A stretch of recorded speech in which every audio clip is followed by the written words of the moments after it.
Hey y'all, Chad Scebold here with Redox Bionutrients, here with my colleagues Zach Carlson and Tyler Jones. We're excited to come showcase some of the things that we did this year at the XPRT Farm. Yeah, it's been a long year. A lot of different things happen, right? You guys know this. Every season's a bit different, but Zach leads our product experience and then runs the research farm here, and then Tyler Jones leads basically the entire Midwest, north of Iowa, but the strategic account side of the business as well. So, and he's out of Iowa, he's out of Nebraska. Yep. They're going to go head to head here the day after Thanksgiving. Yeah. We'll see who comes out on top. We got a healthy quarterback. We got a new one. Yeah. A lot of cool stuff, and I think that's been kind of the summary for the season. It's been exciting. A lot of changes, a lot of different activities happening. But when you start looking at all the data that's starting to come in, we're obviously working with Total Acre on some of the stuff on the technology side to be able to suck in a lot of that data. But when you look at our growers from a customer standpoint that are paying customers, when you look at strategic partners, you look at the research side of things and all the CROs, all that stuff that's coming in. It's all about showcasing RAM technology and the results to a grower. Yeah. I think really what this season culminated in is accelerated learnings. That was one of our missions for the XPRT Farm by gathering data, by doing things that are different, putting ourselves out there in a really kind of unique way, in a differential way, and getting that knowledge base out, especially with our 3 different meetings that we put on this season. So can't be more excited about getting these results in person, and that's coming up very soon here in a week. When we put on a Redox University, we're going to be presenting that. So we're currently working on that right now. Well, in the XPRT Farm too, right? Obviously, we look at our growers as the experts. That's part of the culmination. I think it's a nice little acronym that talks about the Precision Research Farm, but the dealer network.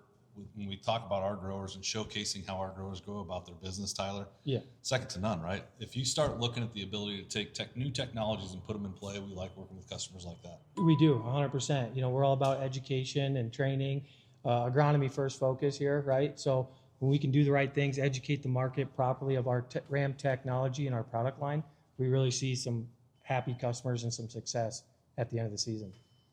We know, right, firsthand, the trials and tribulations that we face as producers.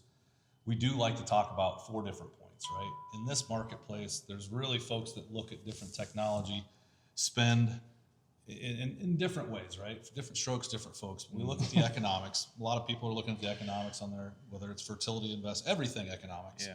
Agronomics, you just talked a little bit about that. You look at showcasing the logistics of how do we use products, how do we make things easy to use, and then the opportunity. What does the opportunity look like? Zach, when I talk about economics, the agronomics, logistics, and the opportunities, what's some of the things that are coming to play today as you're talking to growers? Well, like you listed, there's a lot of different things that are going on there in these guys' minds. And I think they think of things agronomically. Where can I cut, or where are my savings? I more talk about reallocation of dollars in doing better agronomically. That comes into focus when you start talking about economics. The logistics are definitely something that we need to be thinking about also, just getting product, where is it going to be? But at the end of the day, we need to make bold statements and bold confidence into this next season of, did this application, did this product do me good, or can I take back some of those applications or those passes or whatever? So you need to do better for ROI than it is just tossing more things out there. Unfortunately, I think a lot of growers these days are saying, well, nitrogen is cheap in anhydrous side, and they're going out with more anhydrous because they think that's going to push them to the next level. I always talk about the glass ceiling. We're propping up this glass ceiling right now. We need to let that go and then go into this next season thinking about what can I do differently on small amount of acres, but expand our knowledge base. Yeah, and I think everybody's looking for opportunities, right? The status quo, the things we've done before. I mean, everybody's looking at doing something different. I know reduction is out there, and cut, and like replacement is the term I like to use too. Like, where can you be able to look at an opportunity? Does it make sense on my operation? And then how do we put those in place? So when you look at opportunities, Tyler, right? Because economics is easy to talk about. Everybody in the marketplace is talking economics, right? Let's cut, let's save. Yeah. Well, we know that standard quo, right? That what we've done in the past, it's not going to work tomorrow. And so everybody's looking at opportunities. I would say the majority of the producers out in the marketplace that I've worked at are looking at opportunities to replace some sort of, whether it's a starter or, fall season, can I pull back anhydrous? Can I look at something replacing 32? whatever that looks like to you, what I look at is the opportunities, right? The opportunities, there's a cost to opportunities too, to doing something the same way over and over versus making a change. It's hard to make change. It is. I know you kind of work with growers talking about making change. Yeah, it is. Yeah, and I think one of the big eye openers for me this harvest season from talking to customers that use things, it was just the simplicity of using the product, less product to manage. Could, their growers love that they could just have less downtime refilling. They could just load and go and cover more acres in a day. So that drives efficiencies for them and their operation. They can cover more. There's only so many great planting days or spraying days. So when they can capture that time needed, it kind of makes their operation run a little bit more smoothly. So it was reassuring to hear that feedback this season. Well, I think simplicity comes into play too, right? Like for those that are just maybe hearing a little bit more about Redox, maybe this is the first time they're hearing it. Redox has been around for 32 different years. This is going on 33, I believe. You look at the different opportunities or the different product lineups that are out there. There's 36 different products in conventional. There's 8 or 10 different organic opportunities. I think when you look at the Midwest, we tried to turn it into an easy button, right? And then you talked about it, like how do we cover more acres? You're looking at RDX in here in this jug. You're talking about replacement of synthetic nitrogen, right? How do we do that? But talk a little bit about simplicity. I think simplicity comes in as finding efficiencies. If we're efficient ourselves as growers, then the plant's going to become more efficient. Redox really believes in that. Simplicity is about making sure that you put together a plan, execute on that plan, and then diagnose any issues that might come up in that. So instead of kind of plant, go, leave, whatever on that side, we need to simplify our plan, execute on that plan, and then make changes through that season that are going to be worthwhile in a simplistic way, instead of just, hey, so there's a problem, toss things out there. No, let's diagnose that issue on that side. And I think that's it, right? So like those who know me, I've talked about everybody's got a plan until you get hit in the face. The famous Mike Tyson thing. But even going at it strategically to be able to make sure if we are in an environment where we need to make a change, we need to have a simple solution that we can put in play. If we see in season, we have an opportunity to make a different type of an application, being able to make those adjustments in season with products that are easy to use. I think that's important as producers are looking at solutions that are out in the marketplace. And again, I think when we look at what we did here at XPRT Farm, I know you guys put the protocol together. We're already looking at next year's XPRT Farm. What does that look like? The complexity of what I look at out here is wild to see what these guys put together. I think the collective high five is we have a lot of great information, but I think we could we tend to not oversimplify, and I think that's what we're going to look at next year. Is like RDXN alone with Rutex, so like a starter opportunity or an in-season nitrogen opportunity. Simplification of two different products. But we have, like I said, a lot of different opportunities. When you looked at XPRT Farm this year, you brought a lot of growers down here. What were some of the things you've seen from this year? Before we go into the technical side, what did you see coming out? Obviously, we had in Iowa a mini deratio, so we always have challenges. Mini deratio didn't help, but I mean, early on, it looked great. It came out of the ground really nice and consistent, green. Going into that V4, V6 time frame, it looked really nice, really healthy. I think it was in July at our second field day this summer, taking growers out there, and the one customer had said, I was really hoping, Tyler, to come out here and pick this field apart. Like, I was hoping to come out here and find and nitpick some issues. And to be honest with you, he's like, Tyler, I'll tell you honestly right now, it looks good. Like, it looks good. There's less disease. These ears are filling up nicely. Things did look good early on in the season. We were doing the right things. We were catching great moisture compared to the years previously. So we were checking all boxes from a standpoint and making the right applications of products. We can't always predict Mother Nature, right? But having the RAM technology can help in certain scenarios, I guess, kind of combat some of those stresses, or at least help it, right? Sure. But in those scenarios of 110 mile an hour winds, there's not a lot that can help. Hey, it stayed up. It's good Iowa dirt. It did. But I think that's interesting, right? Because if you talk about the dealer network or the growers that we've worked with, again, Redox has been around for 32 years now. And so over 30 years of history of working with people in the trenches, right, so to speak. But when you talk about some of the guys that were down here have been dealers for us for 7 to 14 years that were showing up. And they're like, I've never used it in that application. I can't wait to see this result. And that's a product of what Zach and his team has put together. When you start looking at things, how do you take the holistic approach of like, I want to see this, I want to see that? How do you narrow that down to a specific focus, Zach? Well, I think this last season we went a little bit too complex. I mean, to be perfectly honest, I think we'd all agree that we went a little bit too complex on this one. And it brings back to your simplistic question of how do we make management changes with products like Redox products, the 36 of them, building it down to 10 of them. How do we build programs for growers to be able to make that easy button into there? So knowing going into next season on the Expert Farm, we are going to look more agronomically on things of like seeding rates and application rates, different types of nitrogen products on that side. Because what we're seeing and what we gathered from this year is the more basic that we went, the easier it was for that system to kind of come back into regeneration. Sure. So really just trying to simplistic this one. And we came into this last one really late into the game. Yeah. Now we got an entire year planned for this. Absolutely. And I think the one thing that was surprising, we on this farm, we've never had manure until this last year. And so we tried to get complex with, there was a lot of requests from people saying, hey, I like this, but what about this with, say this, RDXN with manure, right? What do we see? Do we see a multiplying effect? Do we see access? Does it help metabolize nitrogen better? What are we seeing in that in that atmosphere? So we do have a lot of good data from that, but I think to your point, a lot of the folks that we work with, I'll just go back through like our growers, right? Strategic partners, I know, like I'll just bring up Total Acre. Yeah. Some of the protocol that we built, we simplified that, and we've seen some amazing results coming back in here. I think, shout out to Alex Harrell, I think we won the trials on his farm this year. Yeah. But if you start looking at how do we just make it simple, right?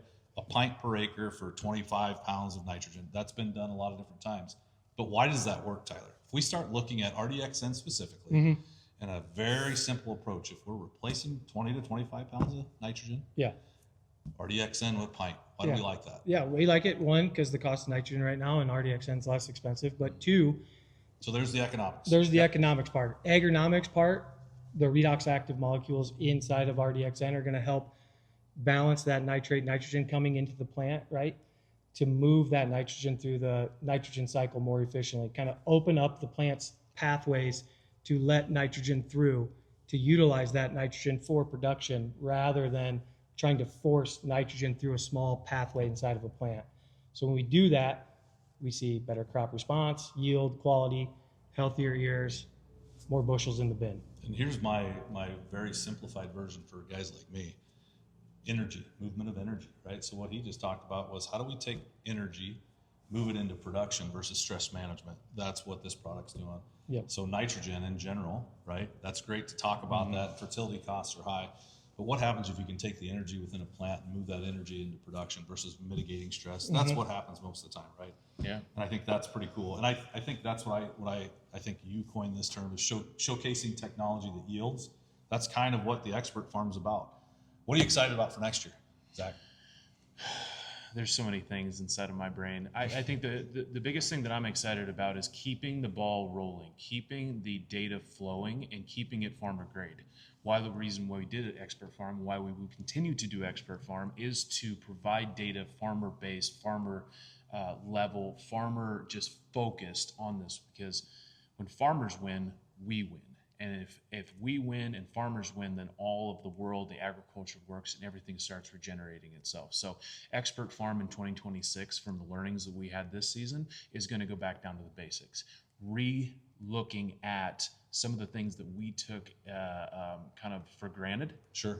And we didn't look nearly deep enough on those because it was like, oh, standard practice, no big deal. We need to now start looking at those because are we increasing yields on a great basis every single year by doing the exact same thing? We're not. Sure. Well, I think, to your point, like how do you, we want to keep it very simplistic, but at the same time, digging into the data. We had a grower, or the guys up Northwest here, they've been using our product for quite some time, and we got a phone call. I think we were both at a meeting out in Idaho, and they said, is there a residual effect to using RDXN? Because what's happened is we're seeing where we didn't apply last year. Well, by the way, these are things that we don't market, right? But right. Talk a little bit about that, right? There was an existing...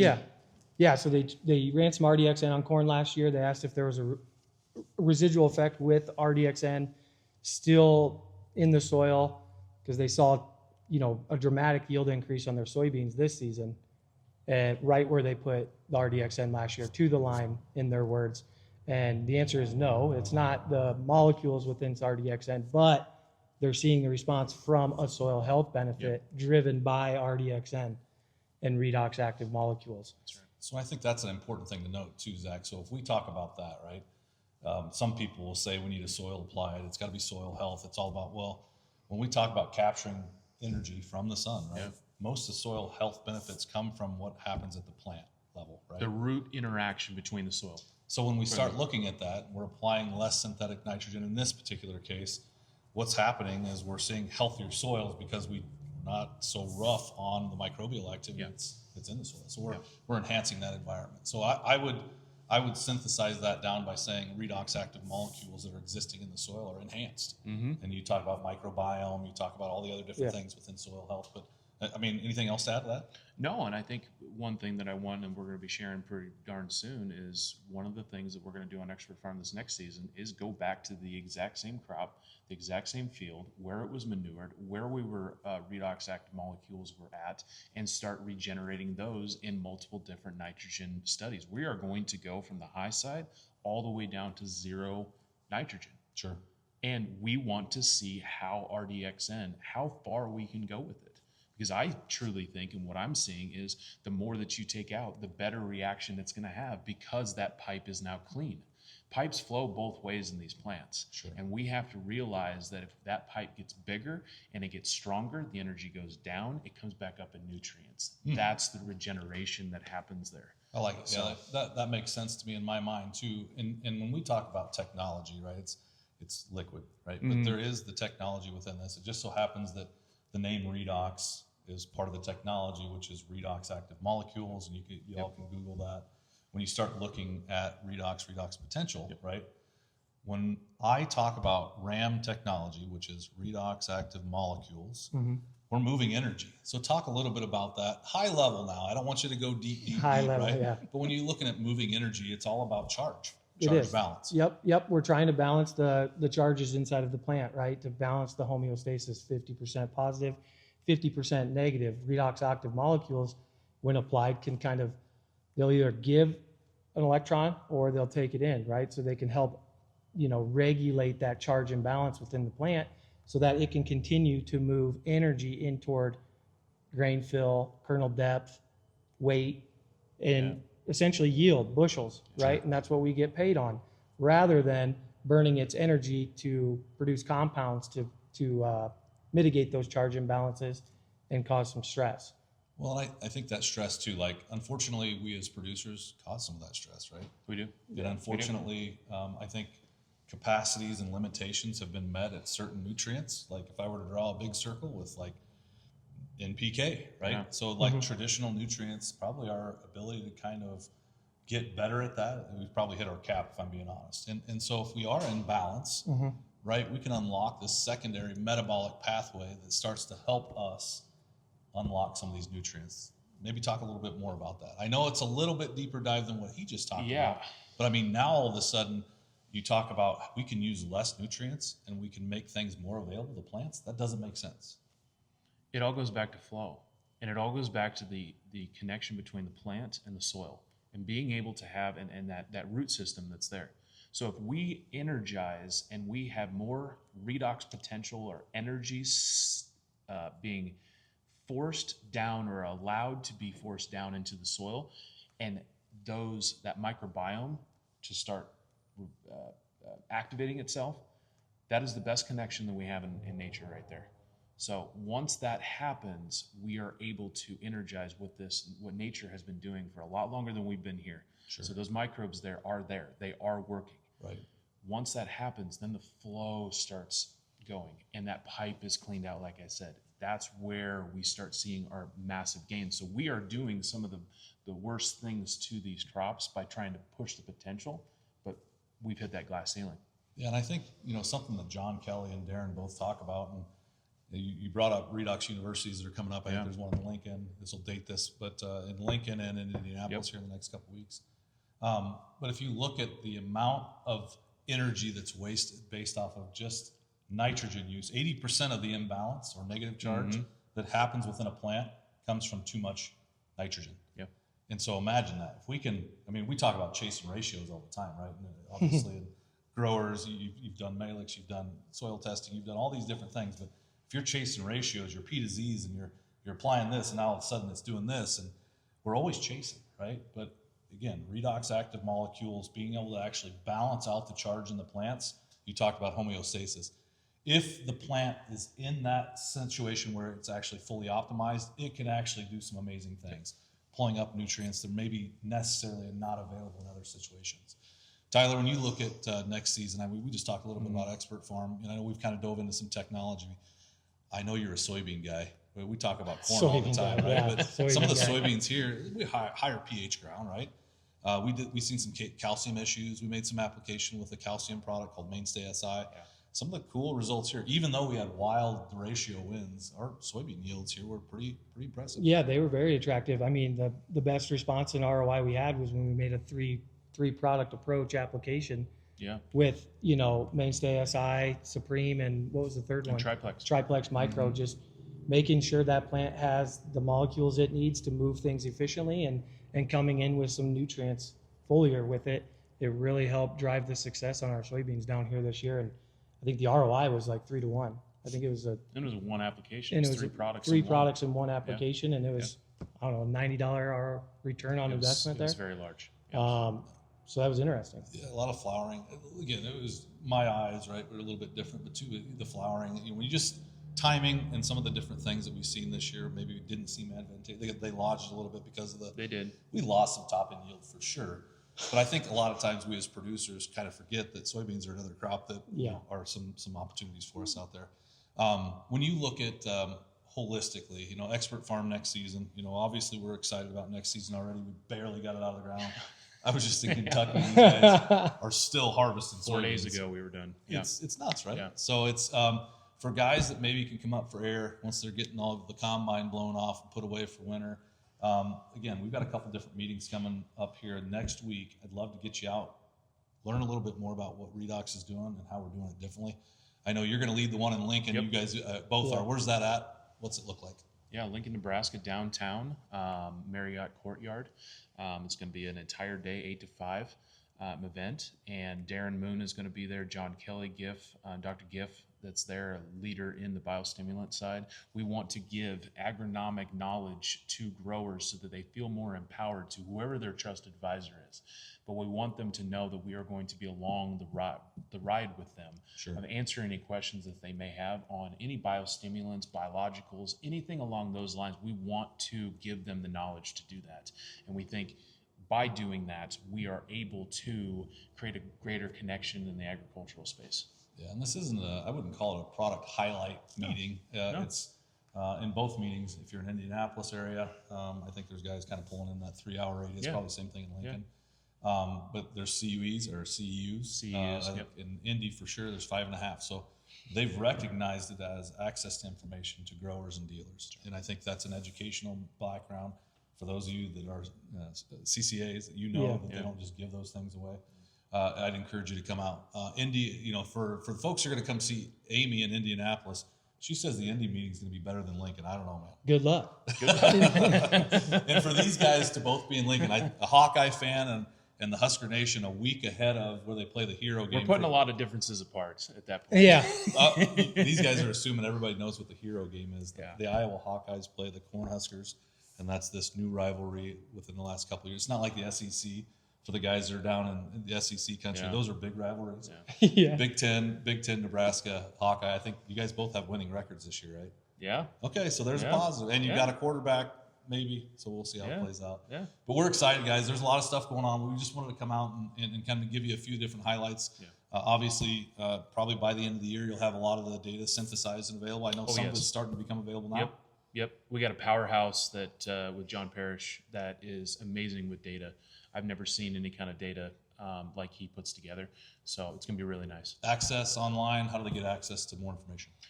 Reach out to your local rep, myself, Tyler, any of those kind of things. We're going to synthesize this into a bigger production, or a bigger presentation, I should say, later on. Once we have everything that's there, we have a lot of customers that are just finishing and getting data to us. We want to do this the right way and give all information all in one. So you've seen kind of some delays. It's not going to be February. It's going to be before the end of the year. Yeah, and I think I'm always a big guy that talks about the one thing, and I'll just leave with the one thing. Yeah. For you guys that are maybe questioning, hey, what is Redox? What's it all about? Redox is a family-owned company. One of the main reasons I came here was Darren Moon talked about a couple different things, right? Find the best. First off, tell the truth. Find the best people. Everything else falls into place. Come listen to Darren and John talk if you get a chance. Otherwise, we'll record it, get a chance to send it out to you. Thanks for listening today. Zach, Tyler, thanks for coming on. Appreciate it. Appreciate it.